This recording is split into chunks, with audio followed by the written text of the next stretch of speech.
Clay Hey, from what's Brooklyn. up? We're here. We're back. We're back in the We're house. here.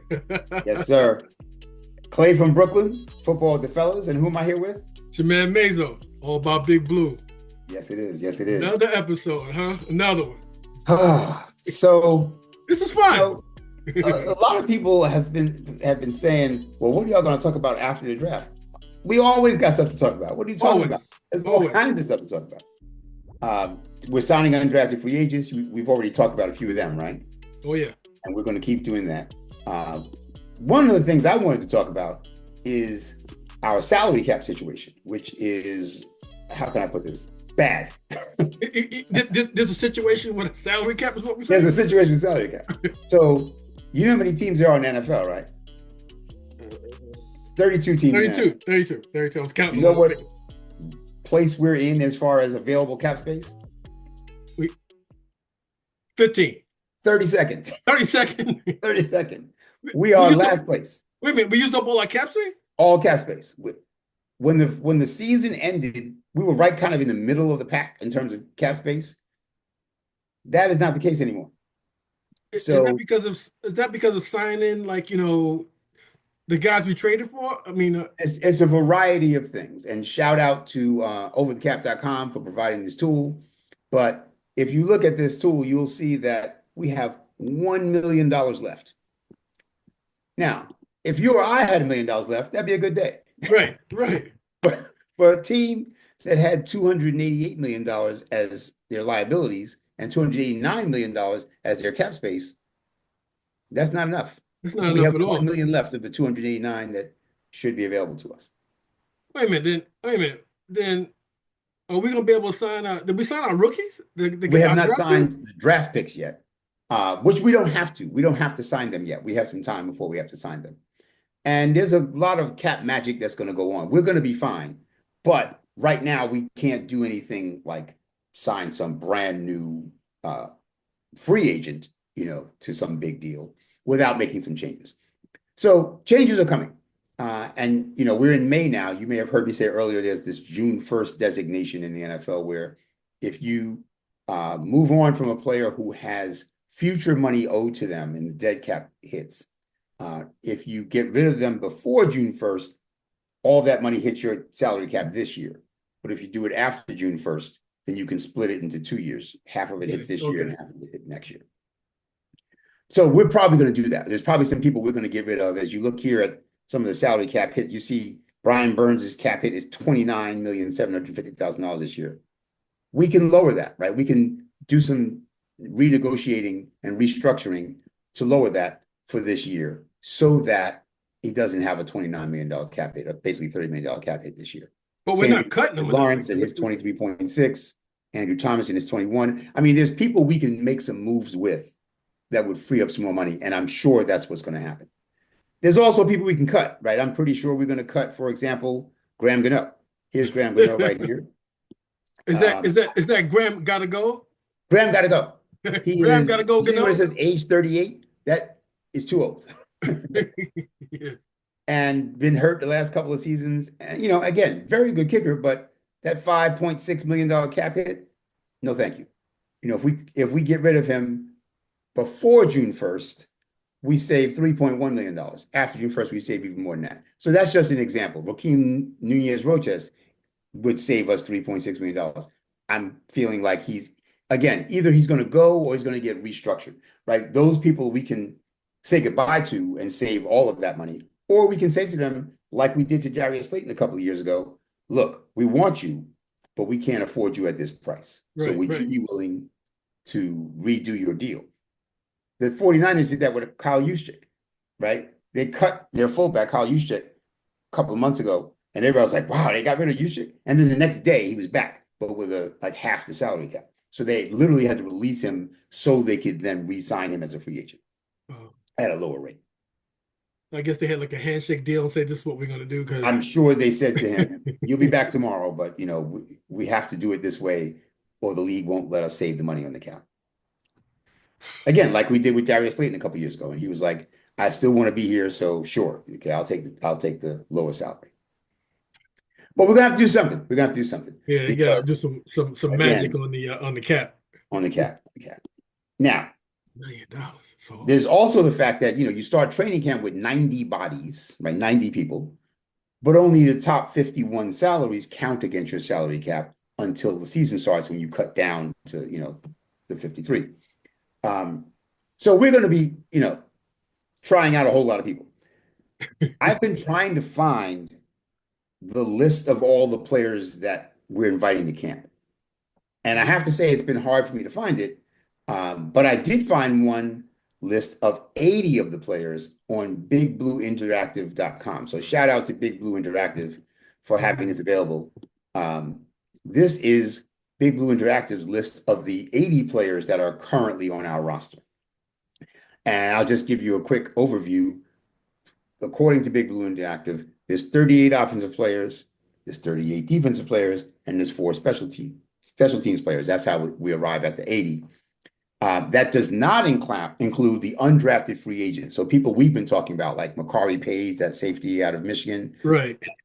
Juice Wells, the wide receiver out of Ole Miss. Those guys aren't listed yet. But just taking a quick glance, you see they list 4 quarterbacks, as we know the 4 quarterbacks, Oh yeah. right? They Is list that wait a minute, hold on. Is that in the order that Russell Wilson being the the starter? starter. Presumably, yes. Presumably, Okay. it's listing them from first string down. Tyrone Tracy, Devin Singletary, Eric Gray, Dante Miller, and then Cam Scatterboo. I guess technically you could make the case that Scatterboo doesn't, pass anybody until he shows up, but you'll see later that they didn't always do it that way. So, Okay. they're not holding to that, too strictly. But yes, in theory, it should be from starters down. But yeah, so we have 4 quarterbacks, 5 running backs, 9 wide receivers, 5 tight ends, 5 tight ends? Oh, okay. and 15 offensive linemen, according to, again, to Big Blue Interactive, that are signed and we know they're going to be in camp. And again, the undrafted free agents will come later. And then on defense, we have 38 as well. We have 11 defensive linemen. And that's like interior defensive linemen. That's not counting like Brian Burns as a lineman because he's not a linebacker. In fact, there he is at the beginning of the linebacker list. And So we have too. 13 linebackers, and that's inside linebackers and outside linebackers, right? Edge rusher guys. And then 14 defensive backs. And there's, the Art Greens and the D. Williamses and the Raheem Lanes and Anthony Johnsons. Like those guys, they may make the team, but if they're on the field, there's already a problem. You got your boy Taylor Newman there. Yeah, Newman's in there. And then there's the 4 special teamers. So anyway, that's what Big Blue Interactive, and again, shout out to them because I was looking all over the internet and a lot of places have depth charts, but they only go like 3, up to like 3rd string. So they don't have all 80 players. So this is one of the few places I could find all 80 players. What's that spot? What's that place again? That Big Blue Interactive. So gotcha, bigblueinteractive.com. Shout out to y'all for having that. Gotcha. Appreciate you. And it gives us a sense of where we stand. And again, that's not including the people like Makari Page and Antoine Juice Wells, who we know that they're undrafted free agent signings, but they aren't officially filed yet. Right. So that's, I'm guessing why they're not showing up on that list yet. So I know you've talked about Juice Wells. Yeah, I did. And I really think that Juice Wells has an opportunity to make the team. It doesn't hurt that you played with the guy that, the quarterback that we are saying is going to be the guy for the future. It doesn't hurt at all. So I think he's going to get an extra look at that. But then you got to say with that, he has some good qualities. He can. I see him as a slot receiver where I honestly feel that if someone's going to break into the lineup, it's going to be at slot because Wandell, I think is this last year or is this last year? This last year. So it's contract. So he might. I could see him sliding, on making the team and sliding into that position. So we'll see. Yeah, I mean, he's a big enough body where he could play outside, and that's what he did mostly in college. But you're right, the easier job to win probably is that slot job. between Darius Slayton and Jalen Hyatt, and I think we still have Isaiah Hodgins. I'll be honest, we haven't used him at all, so I don't even know if he's still on the roster. In fact, probably not. But in any event, we've got some other guys that we're looking at as the outside receivers. But you're right, the slot receiver, there's going to be some competition. Look on the big blue. Look on what you just had up. You just had it. You're right. You just had it. You just had it. I don't remember seeing his name, but um, and I Yeah. think, and I'll be honest with you, I'm I'm really curious on how they're going to handle the Jalen Hyatt deal this year. Right, Um, I'm right. really I'm very curious. that's gonna say a lot to me if he's not on the field, if he doesn't even make it through camp, because there's even questions whether he's going to make it through. Because everybody talks about he's a speed guy. I Right. don't see him. Yeah, no, you're right. Isaiah Hodgins is not here anymore. I thought I remembered he's not, but I wasn't sure. Uh, Wow. so Wow. Jalen Hyatt, Bryce Ford Wheaton is another guy. Like that's the guy. I don't know if you remember that when we beat Seattle because Isaiah Simmons jumped over the center and blocked the field goal the Yeah. last Yeah. play. It was Bryce Ford Wheaton that picked it up and ran it in for the touchdown. He's been primarily a special teams player, but big, strong, and fast, 6'3", 220, and can fly. He ran, I think, a 4'3" something 40. I Wow. think they're hoping that he could turn into an actual receiver, not just a special teamer. Oh, So that's he's got kind the of body for it. yeah, that's kind of one of the slots that Juice Wells is competing against. And Juice Wells runs like a 4.5 40, which is not bad. I mean, that's fairly fast, but BFW flies. Yeah. Okay. Okay. Just from an athleticism standpoint, and he's already been here for a while, knows the system and everything. I think Juice would be competing for Bryce Ford Wheaton for that kind of slot on the roster. Yeah. I think But yeah, I these are the think Juice guys might have that a little juice though. Juice might have a little juice. Juice might have a little juice. You're right. So, We also signed Lil Jordan Humphrey, who's another big body, 6'4", 225. I mean, he's been around for a while. He's primarily a slot receiver, even though he's 6'4", 225, but another big body that if you want one of your receivers to be a big body contested catch guy, we have a couple of people who will be contending for that position as well. we just need somebody to step up opposite Malik because we can't expect Malik Neighbors to do it all. Teams will Not start double only, teaming them like crazy. right, that's what I was going to get at. Not only can't you expect him to beat the double team all the time, but if somebody else was producing, he wouldn't get the double team all the Right, time. right, right. And I don't want to see like, because it's funny. We just mentioned that. I thought of if he's getting double teamed, Russell won't get it to him, may not get to him, but if Russell gets hurt, Russell Wilson gets hurt, and Jameson Winston comes, Jameson is going to try to get it Jameson to him throw no it to matter him. what. Jameson throw it to him. He'd be like, No, "Go make a no play, matter bud. Young what. man, make a play." Get up. He said, remember, I had 30 touchdowns and 30 interceptions. I don't care. If I'll you're on throw the it. field, I'm throwing it to Correct. you. Correct. Correct. And as we've said before, I mean, this is the Russell Wilson signing. If it does nothing else, it should show us what do we really have with Jalen Hyatt and Darius Slayton. I mean, Darius Slayton's been pretty consistent, right? He's going to get Yeah, his 600 or 700 yards of receiving and his 5 or 6 touchdowns, and he's led the team in receiving yards 4 of his 6 years. Like we know what he's capable of, but I think he's capable of even more a if we lot had a more. quarterback that could throw the ball down the field more often. I say Jalen Hyatt for sure.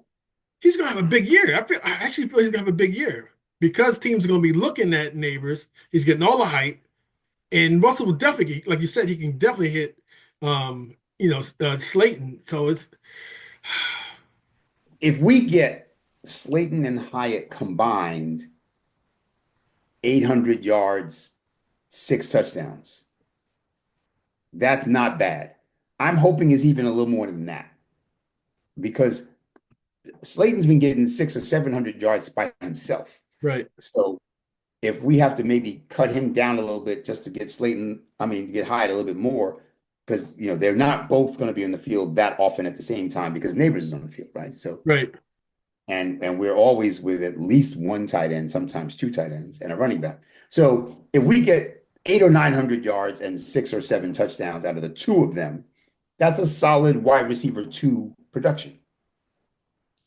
Especially if we also get the tight end slot, Theo Johnson, Daniel Bellinger. If we get 400 or 500 yards out of the tight end and another 3 or 4 touchdowns. You know what I mean? Like that would be significant production that allows Neighbors to not be double teamed all the time. We hear a lot of first down, first Keep the down. drives alive. And that makes the defense better, right? If the offense is 3 and outs 5 or 6 times a game, and the defense is like tongue wagging, Right. exhausted, rushing back out in the field, then they're not going to be as good at the end of the game. So, No, we'll look good these early. things all feed on each other. Yeah, we'll look good early, but I want that tight end. You know me. I want the tight end room to shine because I'm just thinking of Bavaro and Shockey. Bob Tucker, I go back to Bob Tucker, Yeah. Aaron Thomas, we've had tight ends over the years, over the decades, but Kevin Boss, there's been Boss. guys We have that Howard Cross, maybe Howard Cross. Jake Ballard, we've had guys We've that got good tight ends. for a year or two would, step up and make some key plays for us. We need that. We need that. And Daniel Bellinger looked like he was that guy. I had brunch today with one of our subscribers, Casey. Shout out Casey, thank you. So Casey. and he was talking about, some of the things that over the years we've done well that we've gotten away from. Let's put it that way. I'll just kind of summarize it with that. Whether it's defense, whether it's tight ends, just over the years we've had a few bright shining moments that we seem to have gotten away from that we need to get back to. Casey, the reason for that is the talent level is doing like this. That's what it is. But running the ball down people's throats and getting after the quarterback certainly are two of those things. Right. Exactly. But we've been very good. We've been able to do both of those things. We've been doing a lot of our quarterback doing a lot of running around. Yeah, right. Running away is not what I'm talking about. Right. And we have our safeties leading tackles. That's not a good thing. So it's generally not a good thing. So generally not a good thing. Hopefully it'll change though with all these players in camp now, and they bring big guys in. So yeah, we've got on paper at least our starters. Again, we don't have a lot of depth anywhere, but our starters look like they can be a very good defense. Right? If they all stay healthy, knock on wood, if they all stay healthy, that starting D is as good as anybody's. Yeah. It looks like it on paper. If Darius Alexander if he's as good as BJ Hill, who is very good but not great, but if he's that level of player, I'm not even asking for a young Dalvin Tomlinson, although I would love if he could be a young Dalvin Tomlinson. But that kind of guy that takes the pressure off Dexter, that changes everything. I'm with it. Oh man, look at it. It's not even preseason. It's not even camp yet. And I'm getting all hyped up right now. The draft is still in the rear view. Right. We're still coming down off the high from the draft. But yeah, so listen, that's what we're going to be doing. We're going to be looking at the salary cap. As moves get made and money gets freed up, we're going to be talking about that. We're going to look at more undrafted free agents. I'll just give a shout out to the two we talked about already, Makari Page and Juice Wells. But I'm looking at a couple of others already. I'll just tell you that Tommy McCormick, a safety out of Idaho, and Trace Ford, an edge rusher out of Oklahoma, are two of the other undrafted free agents that I plan to talk about maybe in the next episode or two. Okay. As people with an outside shot of making the team as well. Cool.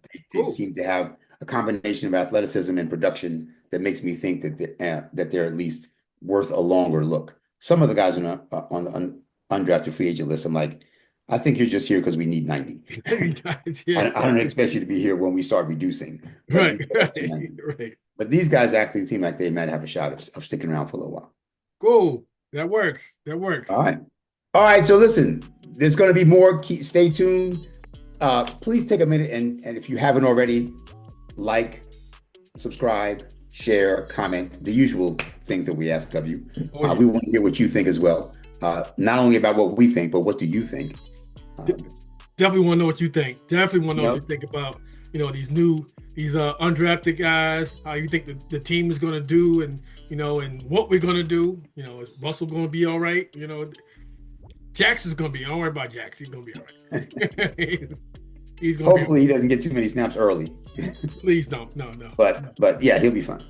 All right. So Clay from Brooklyn, football with the fellas. And who am I here with? It's your man Mayzo. It's all about Big Blue. Yes, Hey, sir. we appreciate y'all. Until next time, Peace. peace. Big shout out to El Marquis Productions, the talent behind the music and production here at Football with the Fellas. It's all about Big Blue. Their beats bring energy and excitement to every episode.